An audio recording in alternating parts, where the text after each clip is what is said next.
Good morning, Knicks Nation. Today is Tuesday, the 28th day of March, 2023. I hope you're all safe and healthy today, that your family's safe and healthy, and that the needs of you and your family in terms of food, shelter, clothing, as well as health are being met today. Blessings upon those that work in the healthcare field, along with the first responders who every day risking their lives to save lives, and those that pick up garbage and trash to keep places clean and disease-free, and those that make deliveries of things for our convenience. Double blessings on the men and women that are out here trying to help rescue, deliver, and recover. The teenagers and children that are the victims of child molestation and pedophilia. The victims also of pornography and child pornography. The victims also of human trafficking and sex slavery, prostitution and child prostitution. Double curses on all the perpetrators. Double curses on all the profiteers, and double curses on all the perverts that make this industry possible. Finally, blessings upon the homeless. There are nearly 600,000 men, women, and children who are homeless in the United States right now, and millions around the world in similar or worse conditions. Blessings upon them, for theirs is the kingdom.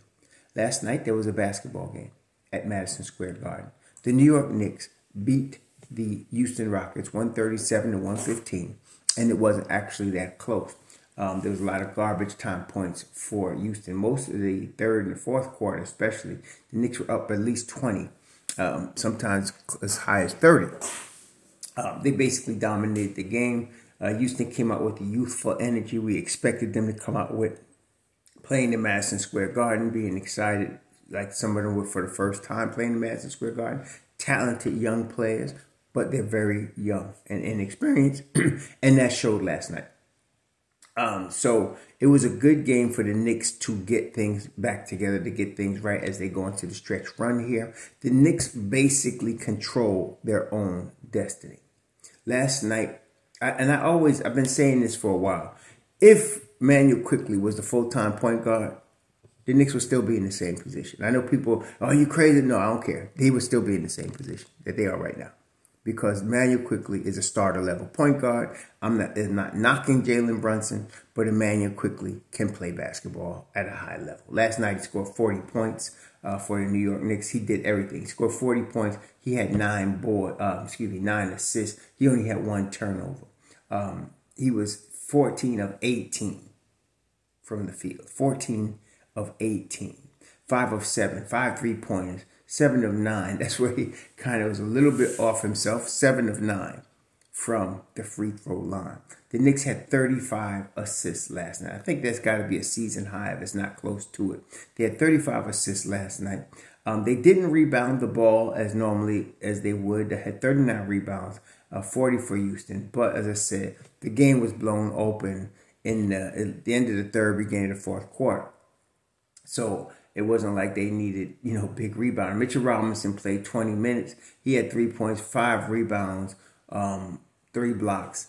And, it was a light night for him. Hartenstein had a really nice pass in last night. He played 24 minutes, got 8 points, 6 assists, 6 rebounds. Very nice round game for him. In fact, the whole team played good last night. Even Trevor Keels played last night and got some time in. So, now we're on to play Miami at the Garden on Wednesday night. Now, thing is, the Knicks control their own destiny. The Knicks right now are 43 and 33. Okay, there is 6 games left in this season. They play Miami, Cleveland, then they play Washington. They play Indiana twice, and I forgot who else. I think they have New Orleans in there as well. In fact, let's take a look at that. I'm pretty sure that that's the case. But they control their own destiny. Tonight's a big game. Miami is playing someone tonight. I forgot, but Miami has to win tonight. The Knicks could bury them. If Miami loses tonight, the Knicks could bury them with a win tomorrow. They play Miami Wednesday, Cleveland Friday, which are the 2 biggest games. Washington, Indiana, New Orleans, and Indiana again. They play at Indiana on April 5th, and then Indiana closed the season at the Garden on Sunday at 1 o'clock on April 9th. So the Knicks do control their own destiny here. They could end up with the 5th seed. All they have to do is keep winning. But it's tough. Here with 6 games left, I'm thinking they should go at least 3-3 here. If they could do that, they'd be 46-36. And that should get them the 5th seed. But again, if they go 4-2 or 6-0, it's over. They're gonna win. They'll win the 5th seed. So right now, tonight, let me see. Miami is playing tonight against. Miami is playing. Tonight's a big game for them. They're playing against Toronto, at Toronto tonight, on TNT at 7:30. That's a big game for Miami. Toronto's also playing for the playoff spot in the play-in. So they're all playing for something. They're in Toronto. If Toronto can beat Miami tonight, right now the Knicks are 2.5 games up in the standings on Miami and on Brooklyn. They're both tied. They're 2.5 games up. If they were to lose, if Miami were to lose tonight, the Knicks would be a very comfortable 3 games up on Miami with 5 games to play or 6 games to play. So again, the Knicks control the destiny, but Toronto can help us out by beating Miami tonight. So that's where we're at. I'm pretty comfortable that the Knicks will end up in the 5th seed. I'm glad they sat Jalen Brunson last night. As I said, quickly is more than, as he showed again, more than capable of starting in place of Brunson. And we don't lose a step, actually, to be quite honest with you. Only thing we lose is the bench firepower when quickly not coming off the bench. But even that last night, Obi played well, Deuce played well, Hart played well, Hartenstein played well. They all played good last night, so we didn't even lose that in that game last night. And again, like I said, the Knicks were the better team. Houston's a young team, really just learning how to play in the NBA. To be quite honest with you, they got a lot of 1st and 2nd year players. And they're going to be good eventually. They are. They do need a real point guard.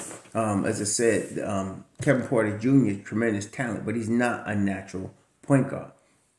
And so, they're going to continue to figure it out for themselves. They're going to get, I think they get 3 more draft picks in the 1st round this year, based on the trades they did with Harden and CP3, so on and so forth. So they get a number of trades. They're going to build up their team. But right now, the Knicks are ahead of them, obviously, in the development stage, being in year 3 of our development, and now in the 5th seed in the East. Yeah, the bench last night scored 35 points. It was a very nice outing for the bench last night. They scored 35 points last night. I'm looking at it to make sure I got that right. Let me see, 23 and 12. Yeah, 35. They scored 35 points last night. Everybody played well. Like I said, the defense was good from the bench. The defense on the offense on the starter level still needs a little work, but it's coming along. It was like I said, it was a light night last night, but they're going to really be tested against the Heat tomorrow, especially if the Heat lose tonight in Toronto. They're going to be desperate for a win tomorrow. Even if they win in Toronto tonight, they're going to be desperate for a win because they're going to want to pick up ground on the Knicks. Nobody wants to be below the 6th seed. Everybody wants to be in that top 6 because then you avoid the play-in. The play-in is like a minefield because you're one and done, win or go home, right? For the first couple of games, you win or go home. You got to play 2 games max if you're going to advance, and it's win or go home. So, nobody wants to be in that scenario. So everybody wants to be in the 7-game series in the regular playoffs. The play-in is very exciting. So Miami wants to avoid it. Brooklyn wants to avoid it. Of course, the Knicks want to avoid it. And Knicks are in the best position of the 3 teams right now. The body work they did puts them in this position. Thank you, Tom Thibodeau. Thank you, New York Knicks. But like I said, they control their own destiny. So, yeah, Brunson should be ready to go against Miami on Wednesday. We should have our full contingent. Everybody's ready to play. We're going to need them. We have 2 very difficult games coming up, very important and very difficult. One I mentioned against Miami, and then Friday against Cleveland at Cleveland. So these are 2 games. I'm hoping the Knicks will win one out of these 2 because this is a tough scenario. So if the Knicks can win one out of these 2, We're in good shape if we can win out of these two. And then they got Washington, which is no easy feat either, but much easier to play than Miami and Cleveland. So, and it's good. It's not, none of them are back-to-back. So they play Miami Wednesday, then they play Cleveland at Cleveland on Friday. Then after that, they're back at the Garden to play against the Wizards. So it's not, that bad in terms of travel. Everybody's healthy. Brunson, it was good that he sat last night so that he can be completely healthy, completely ready to go. Everybody on the Knicks spoke about being refreshed, having the 3 days to recover, because they did have a pretty rough schedule in the prior, 10 games. A pretty rough schedule, including 2 back-to-backs. So this is now gave them a chance to recover. They played like it last night. And, I think they'll be ready for Miami tomorrow. So we're going to see what happens tonight against Toronto. I want to look at the injury reports for both teams for tomorrow night and see what's going on. But I like the Knicks' position, obviously, right now. Better to be in the 5th seed than any of the other 3 below them, 6 or 7. And to have a nice 2.5 game cushion going into the final 6 games. So we're in good shape. I think we're going to end up playing Cleveland in the first round.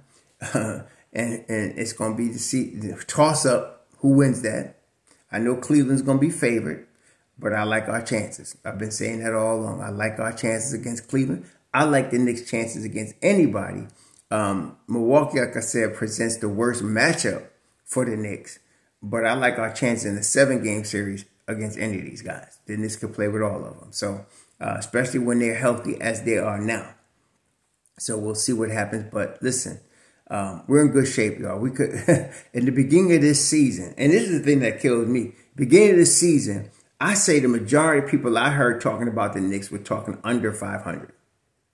Majority of people I heard talking about the Knicks on all the large platforms were talking about, 40 wins, 37 be good because everybody else got better and all of that. Now I'm hearing people talking about if they don't win in the second round, it's a disappointing season.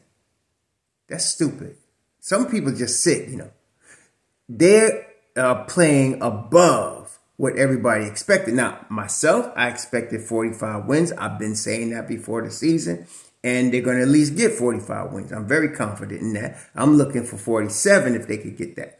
I didn't think they could get 50. A lot of people were talking about 50 burger stuff. I wasn't talking about 50, but next year, this same squad can get 50.